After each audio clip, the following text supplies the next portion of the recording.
1 month is left if you want to tour the assembly plant for the Chevrolet Corvette. Yes, you heard it here, and you heard it here first.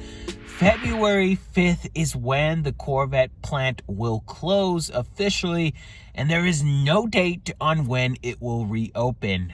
Speculation is that they're going to retool the plant, that they're going to have some ZR1 prototypes in the building, that they're going to give a refresh to the interior, which it desperately needs. And that's why it will be closed next month, February 5th, 2024. So if you want to tour the plant, I highly recommend you do it this month, or you're going to have to wait to, well, TBD. It's to be determined. Let me know what you all think about this news and why you think the plant is closing in the comment section down below. As for this one, that's it. Do like, share, and subscribe. Thank you for watching. Have a fantastic rest of your day. Take care, be safe, and I will see you all on the next one.